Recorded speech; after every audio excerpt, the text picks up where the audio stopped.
Małe sklepy w Polsce znikają tysiącami, a sieci rosną, konkurencja jest coraz ostrzejsza, a galopująca inflacja sprzyja tylko najsilniejszym graczom. Mniejsi są niemal zupełnie bez szans w takim starciu i będą dalej zamykać swoje sklepy. Niemieckie sieci handlowe Woolworth i Aldi zapowiadają powstanie 1000 sklepów w Polsce w ciągu nadchodzących lat. Ekspansja na tak dużą skalę wielkich sklepów wkłada kij w szprychy polskim sklepom. Cześć, nazywam się Marcin, a to jest kanał Wasze Forum Dialogu. Zapraszam Was na materiał o ekspansji niemieckich sklepów na polskim rynku. W tym materiale przedstawię, jakie to sklepy i jaki to ma wpływ na polskie mniejsze sklepy. Zapraszam serdecznie do lajkowania naszych filmów i subskrybowania naszego kanału. No to lecimy z materiałem. Niemieckie sieci handlowe takie jak Woolworth i Aldi Nord ekspandują z dużym rozmachem w Polsce. Aldi Nord jest obecny na polskim rynku od lat, natomiast Woolworth stawia tu dopiero pierwsze kroki. Polsko-Niemiecka Izba Przemysłowo-Handlowa AHK Polska podkreśla, że niemieckie sieci handlowe mają znaczący wpływ na mechanizmy i kształt rozwoju rynku detalicznego w Polsce. Do Polski wprowadzane są modele biznesowe, które sprawdziły się wcześniej w Niemczech. Zdaniem AHK Polska i Niemcy mają podobną strukturę społeczną i stają się coraz podobniejsze do siebie. Pierwsze 3 sklepy Woolworth zamierza się otworzyć w bieżącym miesiącu. Podobnie jak w Niemczech, sklepy te będą się mieściły w centrach handlowych. Rynek polski i niemiecki są podobne, dlatego zaczyna się międzynarodowa ekspansja tych sklepów. Aldi Nord próbował swoich sił nie tylko w Polsce, ale także w Danii, która również graniczy z Niemcami. W ciągu 45 lat na terenie względnie małego Królestwa Duńskiego otworzono aż 188 sklepów tej sieci. W zeszłym roku zdecydowano się jednak na wycofanie z tego kraju. Aldi Nord podjął decyzję strategiczną o opuszczeniu rynku duńskiego, ogłosił think tank. Dyrektor generalny Aldi Denmark w grudniu zeszłego roku. Tank tłumaczył, że Aldi musi się skoncentrować na głównych rynkach rozwoju w Europie, którymi są Belgia, Polska i Francja. Wysoka inflacja, która wyniosła w Polsce w kwietniu 14,7%, prowadził konsumenta do unikania drogich zakupów i wzmożonego ograniczenia wydatków. Według AHK wpływ inflacji na spadek konsumpcji w Polsce jest szczególnie widoczny. Gospodarstwa domowe próbują racjonalizować swoje wydatki. Wysoka inflacja w Niemczech i Polsce spowodowała zbliżone do siebie zmiany zachowań konsumenckich w obu krajach. Obecnie kwestia ceny stała się jeszcze ważniejsza, na czym zyskują szczególnie dyskonty w segmencie spożywczym i niespożywczym, do których należy Woolworth. Jednocześnie w obu krajach konkurencja jest nader ostra. Świadczy o tym również fakt, że marże netto w polskim sektorze detalicznym w 2022 roku spadły. Firmy nie mogą przełożyć całości dodatkowych kosztów na klientów. Niemieckie sieci starają się jednocześnie integrować polskich dostawców i polskie marki w swoich asortymentach. Na tym zyskują także polscy producenci. Woolworth kupuje blisko 500 produktów od 25 polskich dostawców. Na rynku polskim są już niemieckie sieci handlowe takie jak Lidl, Aldi oraz KiK. W KiK można dostać ten sam asortyment produktów odzieżowych, gospodarstwa domowego i tym podobne, co Woolworth.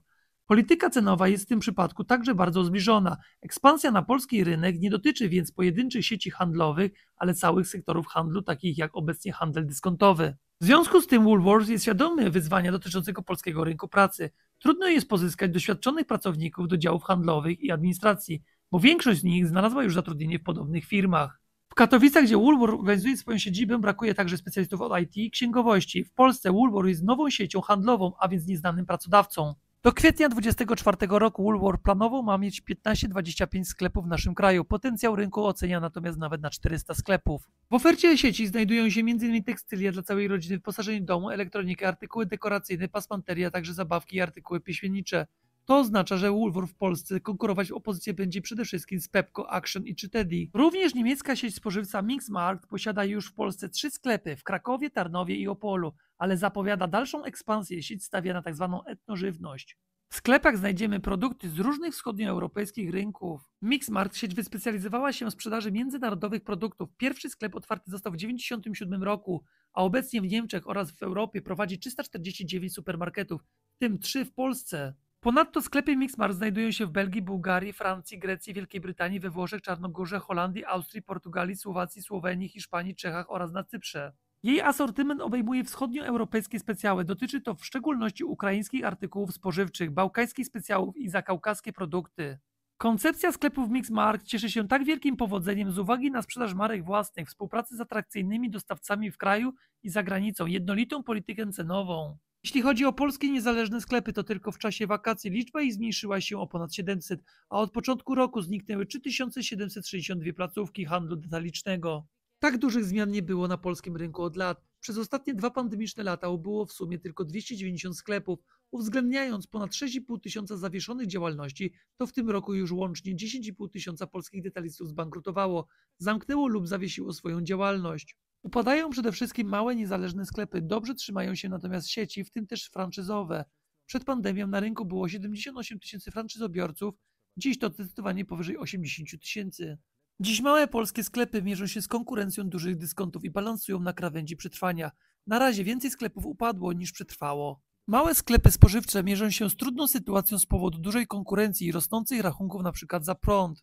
Biznes dociskają głównie obowiązkowe należności. Najgorsze są opłaty za ZUS. Trzeba dużo zarabiać na te wszystkie koszty. Dodatkowym problemem są także bieżące rachunki. W małych dyskontach od 700 zł wzwyż za prąd, a rachunki ciągle wzrastają. Małe sklepy znikają i znikają w dość szybkim tempie. Każdego roku według różnych prognoz około kilku tysięcy sklepów znika z polskiego rynku. Według prognoz Euromonitor International do 2025 roku w naszym prawie 40-milionowym kraju może zostać tylko około 30 tysięcy.